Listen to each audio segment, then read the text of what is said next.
Hai teman-teman, selamat datang di BEM Talk, bincang-bincang santai bersama relasi dan alumni Sekolah Tinggi Farmasi Mahaganesha. Hari ini kita kedatangan tamu spesial, salah satu alumni Farmasi Mahaganesha. Langsung saja ya, selamat datang Kak Sylvia. Ya, terima kasih Gimana Kak kabar hari ini? baik. Perjalanan dari sana gimana Kak, dari rumah? Agak macet sedikit macet, dan ya. panas-panas. Kak Sylvia ini dari Tabanannya, jadi lumayan jauh juga ya Iya. ke sini. Kak, terima kasih sebelumnya sudah datang. Kan hari ini weekend, seharusnya kan jalan-jalan bersama orang-orang tercinta kan. Terima kasih sudah datang untuk berbagi pengalaman bersama kami. Ya, terima kasih sudah memberikan kesempatan kepada saya untuk bisa datang di podcast pertama dari Proker BEM Sekolah Tinggi Farmasi Mahaganesha. Terima kasih Kak. Iya. Langsung saja ya, hari ini kita banyak sekali pertanyaan-pertanyaan menarik dari teman-teman BEM dan juga teman-teman Sekolah Tinggi Farmasi Mahaganesha yang harus Kakak jawab. Nah, yang pertama ini pertanyaan dari semuanya ya, pertanyaan basic juga sebenarnya. Kenapa Kakak pilih farmasi sebagai jurusan yang Kakak tempuh? Oke. Jadi proses pencarian jati diri Asik dari sudah dimulai pas SMA. Jadi waktu SMA itu suka kimia. Oh, Kakak suka kimia sama? Gitu. Sama-sama suka kimia. Ya. Dan kebetulan tante aku sendiri itu apoteker. Jadi sempat nanya-nanya kalau misalnya jurusan kuliah yang banyak materi kimianya itu apa gitu. Nah, bilang farmasi salah satunya gitu. Nah, kemudian sempat ikut olimpiade kimia gitu kan. Jadinya makin mantap untuk ngelanjutin ke farmasi. Selain itu juga pas masa-masa deket mau SNMPTN dulu ya zamanku. Nah, itu sempat browsing juga tentang prospek kerja dari jurusan farmasi itu gimana. Ternyata prospek kerjanya itu sangat luas. Jadi itu yang bikin aku semakin mantap untuk memilih kuliah di jurusan farmasi gitu sih. Kan Kakak basicnya tuh kan sains ya, kimia. Iya, dulu IPA juga sih. Biasanya tuh kan anak-anak IPA kalau SMA tuh pasti pilihan pertamanya kedokteran ya. Iya. Ya kenapa Kakak lebih pilih farmasi selain prospek kerja yang luas? Karena kalau dengar-dengar kan kedokteran itu mahal.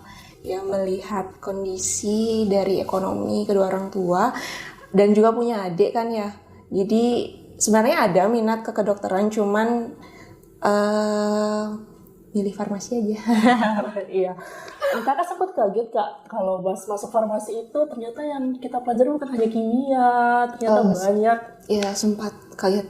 Kan aku juga sama. Aku pikir pertama masuk ke farmasi itu kita cuma belajar kayak obat-obatan gitu. Ternyata ada fisika. Iya. Aku menghindari banget fisika sebenarnya. Tapi awalnya sempat kaget sih.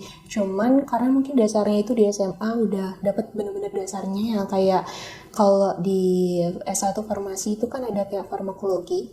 Jadi yang kayak biologi lah dulu ya pas SMA. Jadi udah tahu dasar-dasarnya. Jadi nggak terlalu kaget sekali sih. Oh gitu ya Kak. Iya, cuman agak lebih, maksudnya kayak kan ada bahan alam ya. Mungkin di sana kayak ternyata farmasi itu tidak hanya di struktur kimia aja gitu. Jadi banyaklah yang dipelajarin, sangat kompleks gitu. Iya, banyak banget teman-teman sebenarnya kalau kuliah di jurusan farmasi. Iya. Kaget juga ternyata ada manajemennya, betul. teknologinya. Jadi kita sangat merangkap. Ya, betul sekali, sangat ngerangkap. Terus dari semua sekolah dan universitas yang punya jurusan farmasi, kenapa Kakak memilih Sekolah Tinggi Farmasi Mahaganesha? Sebenarnya ini ada cerita sedihnya juga. Oh ya, boleh. Jadi dulu tuh sebenarnya waktu tamat SMA kan ikut SNM. Sebenarnya sudah lulus di salah satu universitas negeri lah ya di Indonesia yang di luar Bali, dan itu jurusannya farmasi juga udah lulus. Cuman karena mungkin Kehendak Tuhan lain Iya. jadi tidak jadi di sana. Apa Kuliahnya. karena orang tua kak? Iya, salah satunya karena mungkin karena anak pertama ya, cewek lagi. Berarti sama anak pertama. Ya, jadi tidak diizinkan. Kemudian ikutlah SBM. Nggak dapat kan. Nah, habis itu ada dulu waktu SMA sempat saya ingat Pak Cahyadi, dia beliau sosialisasi ke sekolah saya. Nah, habis itu masih nyimpen brosurnya dan cari-cari tentang Sekolah Tinggi Farmasi Mahaganesha. Jadi coba ikut tes dan dapat gitu. Berarti kisah kita sama kak. Oh gitu. Soalnya Sekolah Tinggi Farmasi Mahaganesha juga pilihan terakhir saya sih sebenarnya. Pasti pertama tuh ujungnya kita mau ke perguruan tinggi negeri kan. Iya, awalnya gitu. Tapi tidak menutup kemungkinan ya, meskipun kita kuliah di swasta, itu tidak menutup kemungkinan kita tidak bisa sukses. Bukan patokannya harus kuliah di negeri. Jadi kita juga harus melihat prospek-prospek yang lain gitu.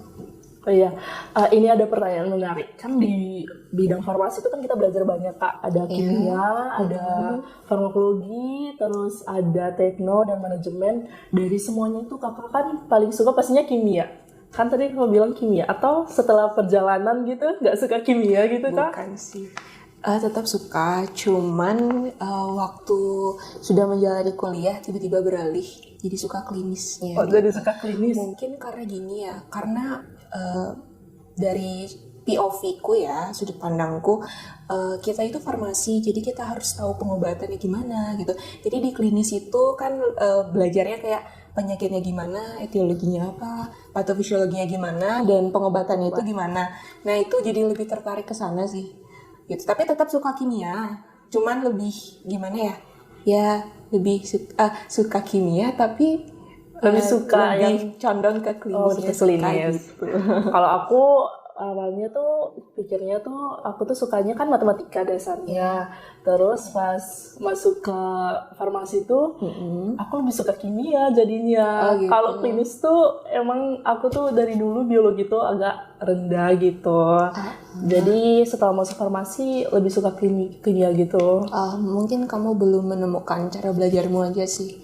Oh, mungkin otakmu itu lebih ke eksak ya, bukan yang kayak ngafal-ngafal gitu ya. Ya betul sekali. Kayak ngafal tuh kayak ribet.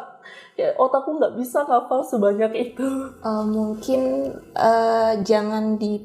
maksudnya jangan dibiasakan kamu tuh berpikir kayak aku nggak bisa ngafal. Itu yang bikin kamu tuh otakmu terdoktrin. Jadinya kamu ketika melihat hafalan banyak, jadi kayak apa sih ini? Padahal sebenarnya nggak kayak gitu. Oh iya, ada banyak jalan atau cara untuk bisa inget sih. Oh iya. Jadi di Sekolah Tinggi Farmasi Mahaganesha kan kita punya banyak dosen kak. Ini pertanyaan dari aku sendiri. Apa itu? Kira-kira dari semua dosen di Sekolah Tinggi Farmasi Mahaganesha yang paling kakak favorit siapa? Harus satu. Boleh dua aja deh. Jangan banyak-banyak. Dua. Kalau satu dulu deh ya. Satu dulu deh. Dari S1 awal masuk semester berapa ya? Semester 2 kayaknya itu. Aku itu bener-bener kayak gimana ya, kayak kagum banget sama salah satunya Budian. Oh ya, Budian ya. Karena nggak tahu ya, kayak ngeliat ibunya itu kan lulusan di Thailand Mahidol University. Ya benar. Terus kayak ngeliat dari cara ngajarnya dan juga waktu kayak revisi laporan gitu, ibunya itu benar-benar detail banget ngasih tahu. Iya betul. Detail banget betul. Dari titik koma. Jadi pas itu kayak merasa kan dari SMA kita belum tahu gimana cara penulisan yang baik untuk laporan apapun yang nantinya skripsi ya. Iya. Nah semenjak ibunya ngajar gitu, jadi tahu gitu. Dan juga dari cara ngajar ibunya, slide-nya itu yang bikin kagum banget. Kayak kok bisa ya buat slide yang poin-poinnya aja dan kita ngerti dan tapi sudah mencakup semuanya gitu. Tapi dosen-dosen yang lain juga bagus kok. Cuman dari awal kayak first impression-nya kayak ke dosen itu ke Budian sih. Pasti semua orang punya first impressionnya masing-masing kan. Betul. Aku mau tanya nih Kak, Iya. jadi selama proses perkuliahan tuh metode pembelajaran Kakak tuh gimana? Kan banyak kan mahasiswa, ada yang kayak sistemnya kebut semalam, atau pas mau ujian baru belajar, atau mau kuis mungkin baru belajar. Kalau Kakak tuh yang tipenya gimana? Oh, aku nggak bisa kayak gitu. Oh ya berarti beda ya sama saya. Kalau saya ya kebut semalam. Oh gitu, aku nggak bisa. Tapi itu hebat kalau bisa. Aku nggak bisa SKS. Jadi kayak emang bener-bener harus aku bukan sombong ya, tapi emang nggak bisa. Ya kan semua orang punya metodenya masing-masing. Iya, harus terstruktur gitu. Jadi kalau misalnya nih, apa nih kamu mau tanya? Pas kuis, mau pretest gitu. Pokoknya metode pembelajaran Kakak Oke. sehari-hari. Kalau aku nih ya, mungkin jadi tips bagi teman-teman. Boleh. Jadi waktu kuliah itu kayak misalnya dulu nih aku ya agak berat sih sebenarnya kalau ditiru. Kalau misalnya kuliah kayak misalnya pelajarannya patofisiologi itu kan menghafal Lumayan ya, lumayan. biokimia dan lain sebagainya. Itu dulu aku rekam. Pakai rekam Kak. Iya, tapi kan aku nggak edarin ya. Jadi untuk diriku sendiri aku rekam karena ada beberapa yang mungkin takutnya kelewat. Jadi pas dosennya itu ngajar, aku sambil mencatat juga. Tapi aku catatnya itu kayak diorek-orek gitu. Tapi pas sampai, aku kan dulu ngekos. Jadi pas sampai kosan, aku dengerin lagi rekamannya itu, terus sambil catat ulang dengan rapi gitu. Gitu ya Kak. Jadi aku bukan tipe yang hafal banget karena nggak bisa juga kayak gitu. Jadi aku kayak pahamin dulu konsepnya kayak gimana. Jadi catatanku itu adalah tidak tok warna hitam. Jadi aku warna-warni. Jadi yang penting itu misalnya kayak pakai warna merah, warna biru itu sih ya. Jadi gitu sih catatanku. Terus aku baca kayak kalau ada senggang aku lihat-lihat aja sih. Terus habis itu nanti pas ujian ingat aja sih sampai ingat letaknya itu di mana gitu. Karena gitu. kalau misalnya SKS nggak bisa, apalagi kita sangat kompleks belajarnya. Kalau aku gitu. Kalau aku nggak bisa kalau kayak gitu, kayak keburu bosen. Oh gitu. Mungkin ada yang auditori, ada yang bisa lihat langsung, atau mungkin ada yang juga sekali dengerin di kelas langsung ngerti. Iya betul. Aku nggak gitu, nggak bisa kayak gitu. Kan banyak ada yang kayak cuma ngelihat aja langsung ngerti, ada yang harus nyatet, ada yang harus baca-baca ulang lagi. Nah aku nggak bisa kayak gitu. Mungkin ini metode pembelajaran dari Kak Sylvia bisa menjadi tips bagi teman-teman kalau yang belum nemu metodenya bisa coba-coba metode pembelajaran Kak Sylvia ini. Gitu sih. Oh iya Kak, langsung waktu selama perkuliahan itu Kakak sempat merasa salah jurusan nggak? Atau merasa down gitu di tengah-tengah perkuliahan? Kalau merasa salah jurusan sih enggak ya. Oh ya, syukurnya. Syukur kan banyak kayak di tengah-tengah gitu. Kalau masa downnya ada aja sih. Nggak ada cerita? Boleh. Kan nggak mungkin ya perjalanan hidup itu tanpa ada kerikil. Ada aja sih kerikil-kerikil kecil mungkin dari diri sendiri ataupun lingkungan sekitar kita. Kayak yang bikin down itu sih waktu mungkin misalnya ada salah satu mata kuliah yang kayak sulit gitu ya, dan kayak apalagi dulu aku ngekos kan ya, jadi kadang ngerasa feeling lonely sendirian, nggak ada orang tua gitu kan. Sedih banget. Terus yang sedihnya itu sih pas nyusun skripsi sih, karena bukan nyusun skripsi dulu, kan aku klinis jadi ngambil data, jadi maksudnya aku duluan gitu loh ngambil datanya dibanding teman-teman yang lain belum mulai gitu karena ikut penelitian dosen kan. Jadi pas masa-masa riwah gitu loh, semester 5 mau ke 6 itu kan riwah sekali ya, praktikumnya banyak. Jadi waktu itu bukan yang sedih banget sih, cuman ngerasa capek gitu loh karena praktikum. Jadi aku bawa dua baju karena waktu pengambilan data itu harus pakai baju yang putih hitam gitu loh, kayak orang magang gitu. Jadi harus ngambil data sorenya ke rumah sakit. Belum lagi waktu pengambilan data itu kan pakai kuesioner. Jadi ada beberapa pasien itu kan yang nggak mau ngisi kuesionernya, ada yang mungkin kayak nggak sengaja marah gitu mungkin ya wajar sih karena sakit, jadi ditolak, jadi kayak sedih kan, jadi berkurang jadinya respondennya gitu. Terus kakak ngatasinya tuh kayak gimana? Kalau kakak sedih gitu atau down gitu? Kalau aku agak aneh sih ya caranya. Gini, tidur. Tidur. Tapi cewek gitu sih, kalau lagi stres tuh nangis terus tidur. Enggak sampai nangis Nggak yang gimana nangis. gitu. Enggak sih, cuman kayak kok gini ya gitu. Ternyata gini ya gitu. Agak berat ya gitu. Kalau dari teman-teman aku tuh kebanyakan tuh kalau capek tuh pasti mereka nangis. Oh gitu. Ada yang nangis, ada yang diem aja, ada yang healing ya. Teman-teman yang lain kalau stres tuh pastinya healing keluar. Kakak nggak gitu kayak healing jalan-jalan gitu? Nggak suka. Nggak suka ya? Nggak suka. Mungkin nggak, karena aku nggak terlalu suka keramaian sih. Nggak suka keramaian. Iya. Berarti orangnya introvert. Apa ya? Mungkin gitu.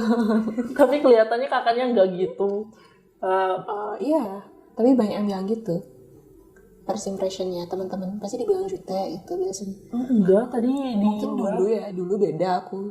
Karena beda. sekarang udah kerja beda jadi karakternya. Berarti kakak di kelas itu serius pasti? Bisa dibilang begitu?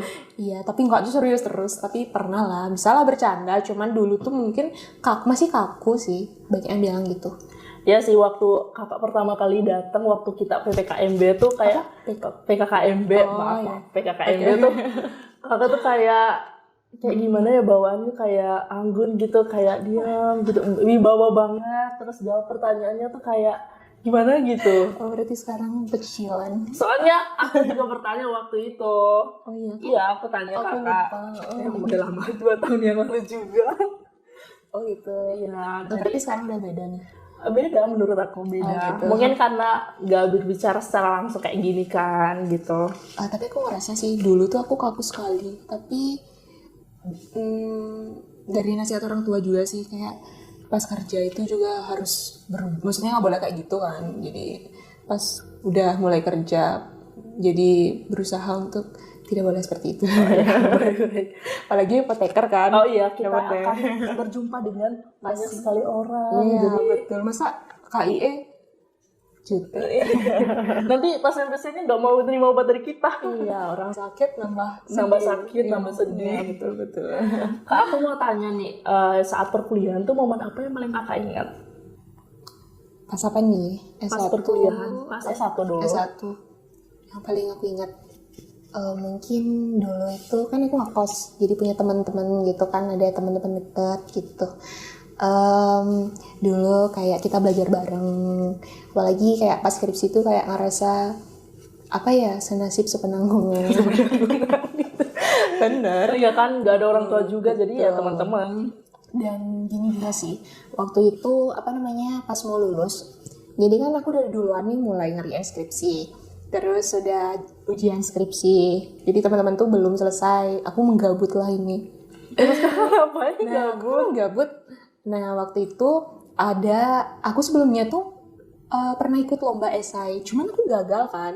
Terus Kan juara 2 kak. kan belum itu belum. Nah, jadi Budian ini ya sampan Budian kayak ngasih petua sedikit, kamu mau lulus ini loh lomba terakhirmu gitu, nanti nggak bisa lagi ikut. Habis itu disaranin lah ikut yang di Avisana yang di unit itu. Jadi aku mencoba ikut, itu kan sendiri, sebelumnya kan berdua, ini sendiri. Terus itu gini, kayak bener-bener ngerasa belajar nulis yang baik itu gimana gitu. Nah aku paling ingat itu sih, karena kayak mau lulus tiba-tiba ikut lomba dan pasrah aja sih, kayak pengen aja karena ini kayaknya lomba terakhir gitu loh. Ternyata dapet, jadi kayak speechless banget dan agak ngerasa wah aku bisa nih pas sudah mau lulus, tapi juga bisa mengharumkan alma materku gitu. Asik, mengharumkan sebelum kita keluar dari alma mater. Kak, kan tadi berbicara soal lomba esai kan, coba ceritain dikit dong, selama proses penyusunan esai itu ada masalah-masalah gitu nggak? Kan itu kan berbarengan pada saat mau lulus kan? Iya, nggak ada masalah sih. Nggak ada masalah. Karena udah nggak ada ngapa-ngapain, itu tinggal nunggu wisuda aja. Cuman gini aja sih, kayak waktu itu kan dibimbingnya sama Budian juga. Nah Budian yang bimbing, mungkin pas ngajuin gini sih, kayak mau bahas temanya kan tentang telemedicine. Nah waktu itu kayak ngajuin judulnya mau bahas apa nih di esainya, itu kayak aku harus gini sih, gali informasi banget baru biar bisa diterima sama ujian gitu. Itu sih. Oh iya Kak, jadi kan Kakak ini kan salah satu anggota organisasi Mafarsya juga kan, dan pastinya menjadi salah satu anggota organisasi banyak banget kegiatan di luar perkuliahan.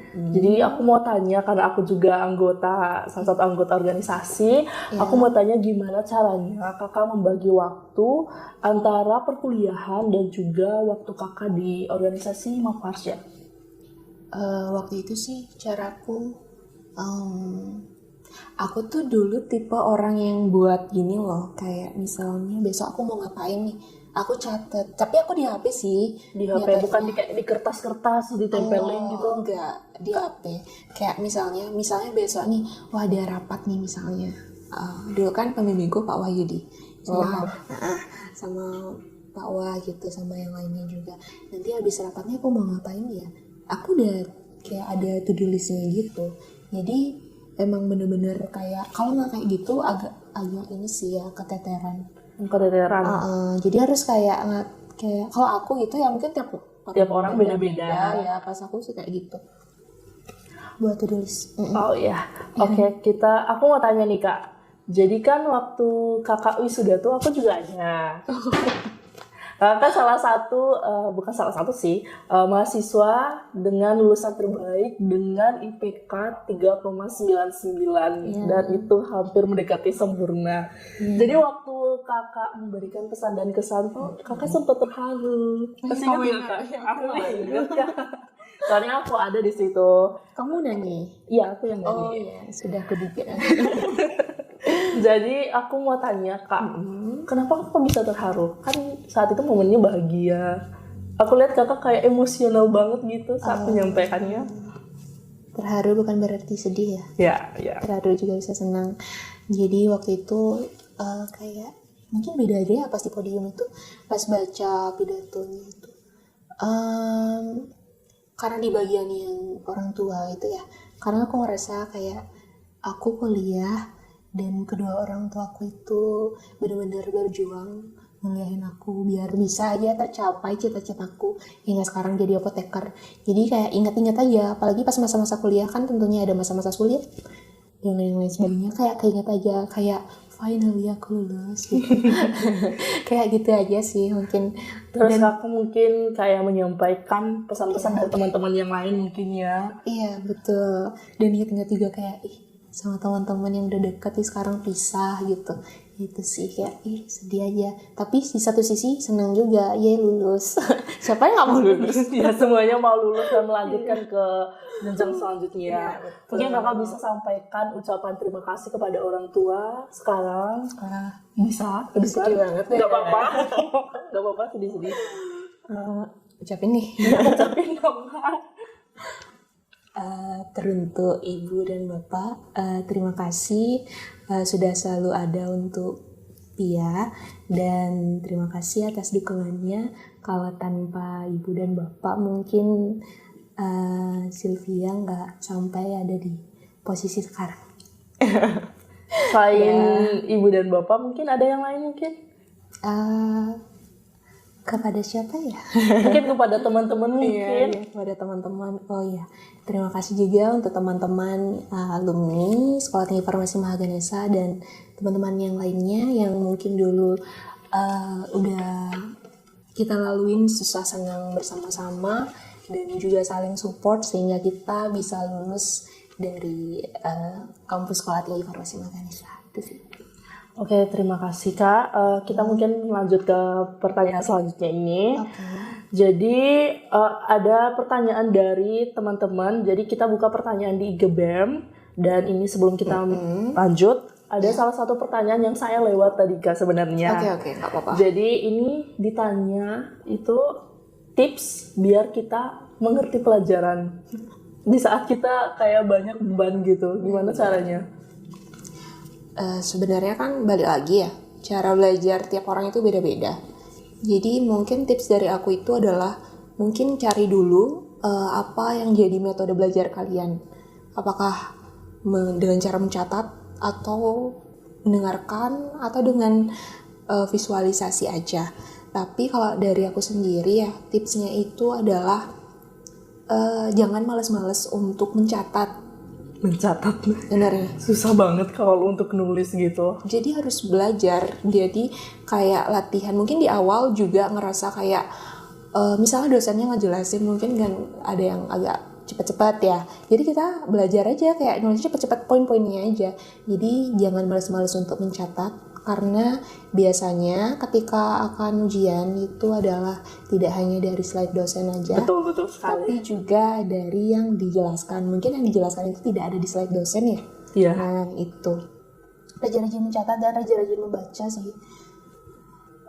Bacanya itu jangan SKS sih menurutku ya, karena otak itu ada kapasitasnya kan.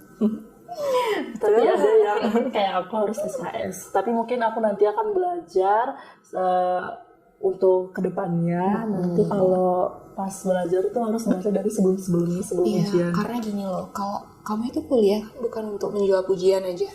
Kalau SKS itu mungkin kamu ingat besoknya ujian. Ya kalau syukur-syukurnya ingat kan.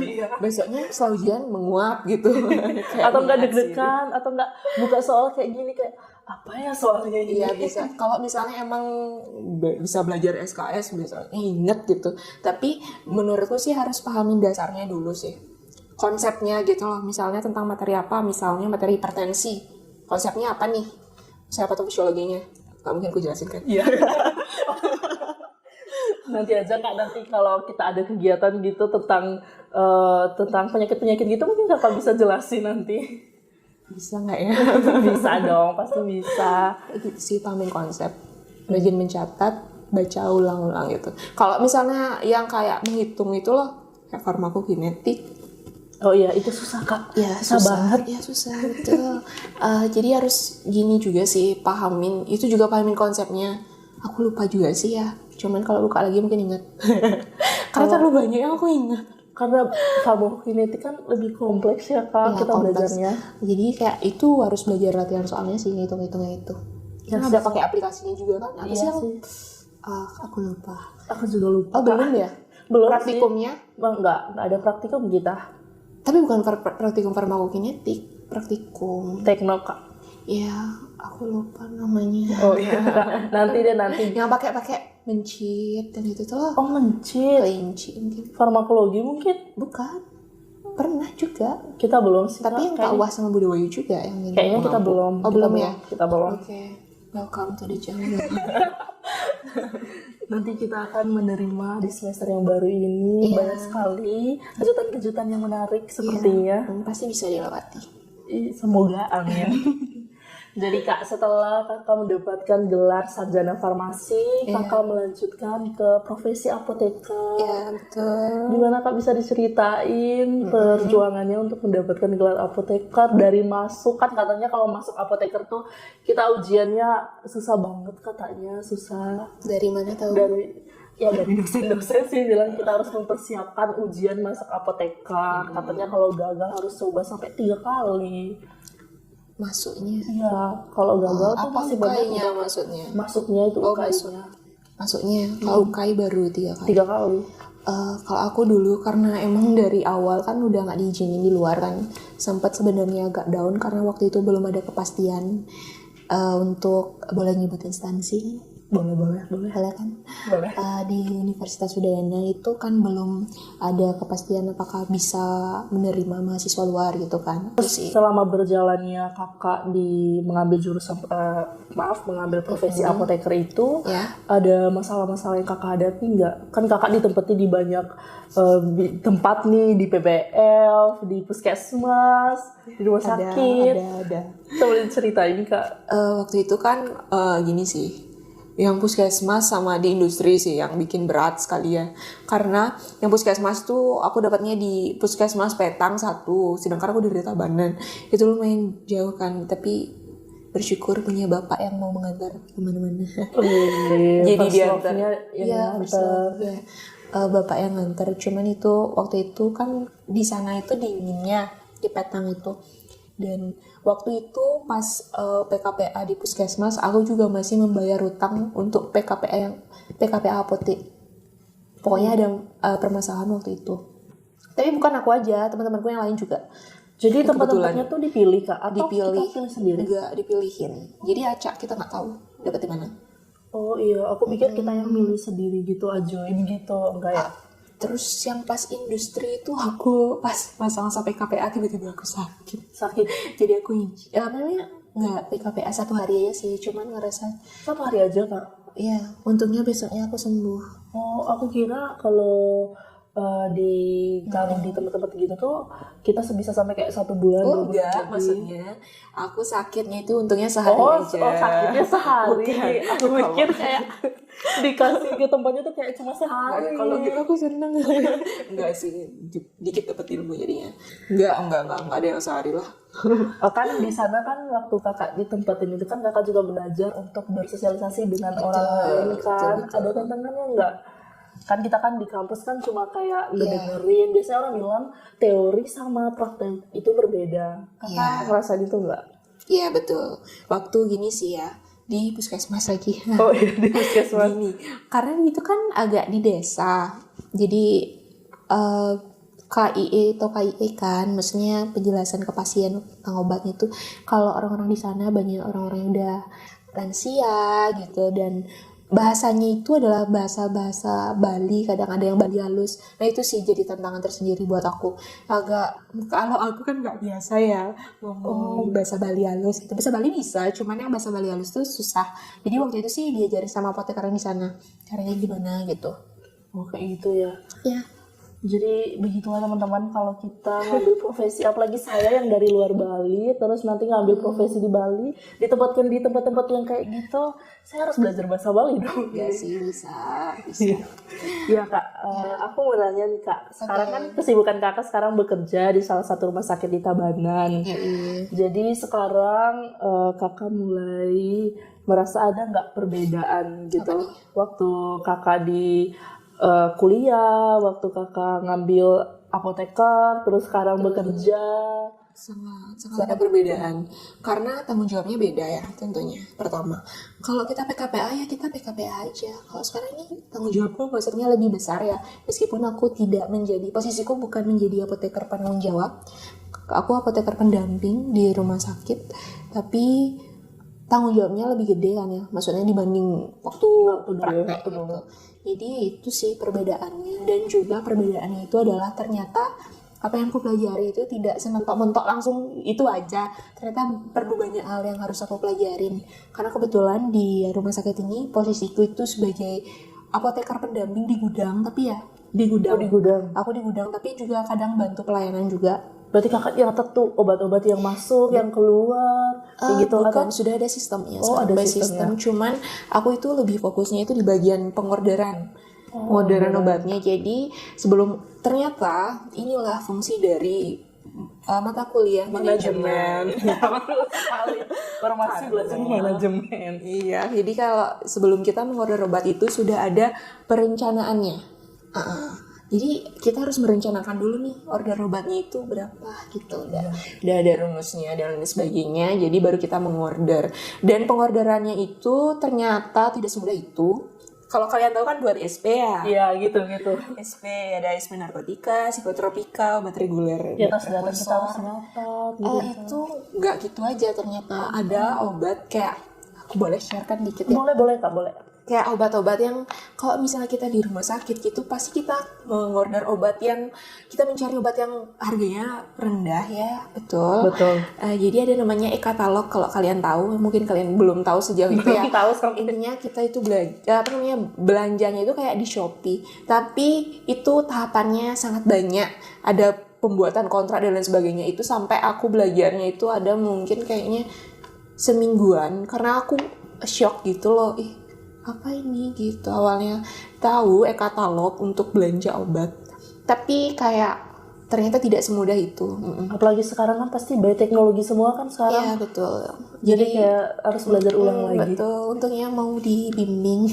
Syukur mau dibimbing, mendapatkan partner yang mau bekerja sama dengan baik. Betul. Jadi ada pertanyaan lagi nih Kak. Menurut kakak, prospek kerja dari seorang farmasi itu apa aja? Selain di rumah sakit, selain di puskesmas, terus selain di badan pengawasan obat gitu, selain di PBF, kira-kira apa lagi kak?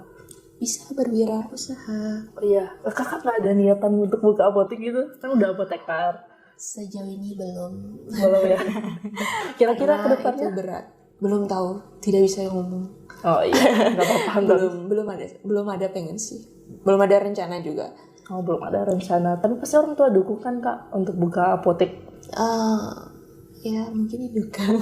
Biasanya sih didukung apa yang menjadi keinginanku gitu. Oh iya kak. Di saat kakak bekerja itu, kakak mengalami nggak masa-masa sulit, apalagi di awal-awal? Iya, betul. Kayak yang tadi gue bilang. Masa-masa sulitnya mungkin gini ya, karena aku waktu itu setelah sumpah apoteker itu aku langsung kerja kan di rumah sakit tuh. Aku udah interview dan lain sebagainya. Kaget aja sih, kan aku nggak tahu ditempatin di mana.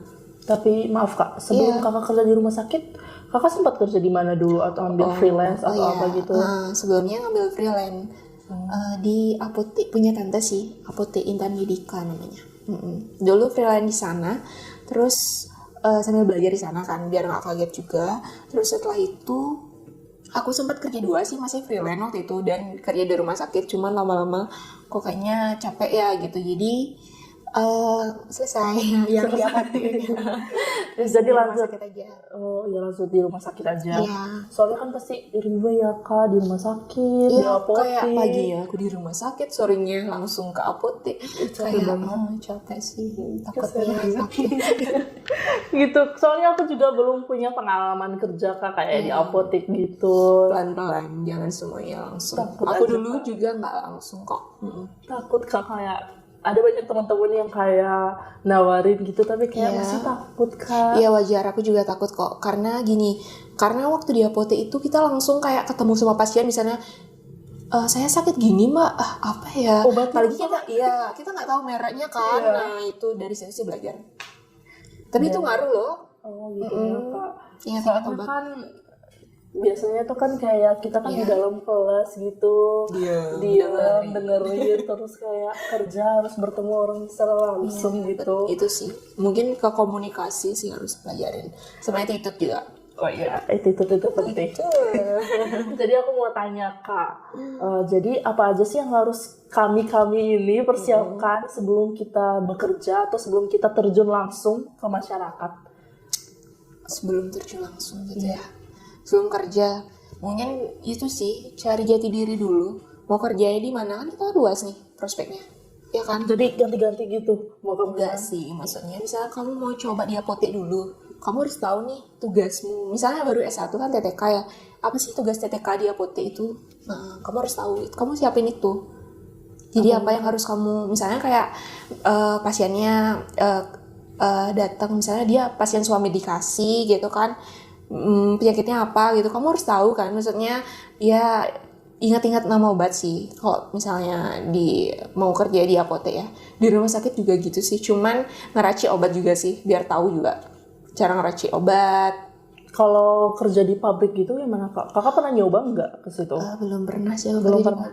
Tapi pengen nggak? Pengen, cuman lagi tidak diizinkan karena kan lebih banyak yang di luar ya. Di luar mungkin banget. Someday nanti diizinin, mungkin pengen nyoba. Atau mungkin kakak mau buat usaha skincare gitu. Sekarang kan banyak kan Jujur pengen owner muda. ya betul. Pengen, cuman belum aja sih sekarang, tapi ada rasa keinginan buat usaha kayak gitu ada. Misalnya kita ke farmasi kan kita juga belajar ya kayak gitu, buat kayak kosmetik gitu. Betul. Jadi gitu ya. Kalau saya sih pastinya pertama pasti mau belajar dulu di kerja di apotek ya, biar tahu dari yang dulu. kecil dulu sih, mulai dari yang kecil. Oh iya kak, aku mau tanya untuk kedepannya ini kakak punya cita-cita apa kedepannya? Atau mau lanjutin S2 atau mungkin gimana kak? Cita-cita Kedepannya? Kalau sekarang sih, untuk sekarang ini dulu ya. Sekarang mau lanjutin dulu kerja di sini sambil cari pengalaman. Mungkin kalau ada kesempatan pengen lanjut S2 juga, dan pengen juga sih nyoba tes PNS. Oh, tes PNS. Iya, pengen nyoba. Kalau tidak ada salahnya mencoba. Oh iya. Kalau mau lanjut S2 kira-kira mau ambil apa nih Kak? Honestly aku pengen ini sih ya, klinis Oh sebenarnya. iya. Ya kan dari awal kan pasti sukanya klinis, pasti mau ngambil klinis lagi. Iya sih, tapi nggak tahu, pengen aja. Pengen mendalami. Kira-kira di luar Bali atau Kalau di Bali belum ada ya, sebenarnya di luar Bali yang ada. Kalau mungkin nanti siapa tahu ada yang di Bali. Ya bisa aja. Di Bali lagi. Iya. Tapi coba-coba lah Kak keluar gitu. Ya pengen keluar dari sana nyaman. Tapi kan ya kalau tanpa restu orang tua kita bisa apa? Iya, betul ya, sekali. tapi kan tidak tahu ya perjalanan ke depannya gimana. Mungkin kalau misalnya benar-benar dikasih kesempatan dan emang udah ditakdirin sama Tuhan, ya aku coba sih kesempatan itu. Jadi yang terakhir Kak, terakhir terus terakhir lagi. Jadi aku mau minta Kakak buat kasih pesan dong ke kami yang sementara berjuang mendapatkan gelar S1 farmasi, dan juga bagi teman-teman yang di luar sana atau yang tahun ini adik-adik mau masuk farmasi, mungkin pesan-pesan dari kakaknya. Pesan-pesanku nih. Pesan-pesannya kakak. Maaf. Iya, apa-apa. Pesanku sih gini, pertama mantapkan diri dulu sebelum kamu terjun dan benar-benar milih farmasi lah tujuanku gitu kan. Kemudian kalau misalnya untuk yang udah terjun nih, udah kuliah farmasi, jangan cepat menyerah karena tidak ada perjalanan yang mulus. Tentunya pasti ada cobaan-cobaan dan jangan malas-malasan untuk belajar. Apalagi ya, intinya harus tetap semangat terus, jangan cepat menyerah, jangan cepat putus asa kalau misalnya ada masalah di kuliah, karena semuanya itu pasti ada jalannya, gitu sih. Kalau untuk adik-adik yang mau masuk farmasi gimana Kak? Yang baru mau masuk, gimana ya? Kalau yang baru mau masuk, mungkin siapkan diri ya. Maksudnya karena farmasi itu tidak hanya, mungkin orang-orang tuh kayak, kamu kok masuk farmasi kamu pinter ya gitu, bukan gitu sebenarnya. Karena dari yang aku jalanin itu adalah kuatkanlah mental. Iya, betul kan? Ya, betul.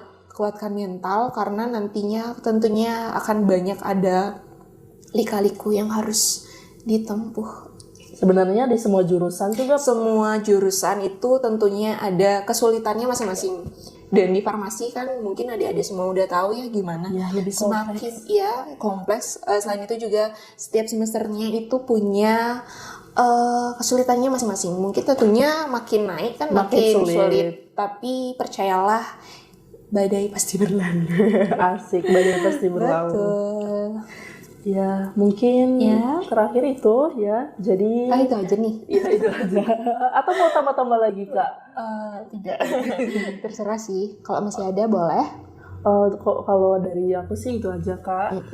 Jadi terima kasih Kak Sylvia sudah meluangkan waktunya hari ini untuk bersama kami memberikan pengalaman-pengalaman yang inspiratif, tentunya tips-tips belajar dan juga memberikan tentunya kepada saya membuka pikiran, ternyata mau masuk apoteker tuh ternyata gak segampang itu ya. Iya kan. Nanti di luar kita nyanyi. Terima kasih banyak sudah meluangkan waktunya. Jadi teman-teman, sekian perbincangan santai kita bersama Kak Sylvia di episode pertama BEM. Nantikan episode-episode terbaru dari BEM Talk ke depannya. Terima kasih. Terima kasih Kak. Dadah.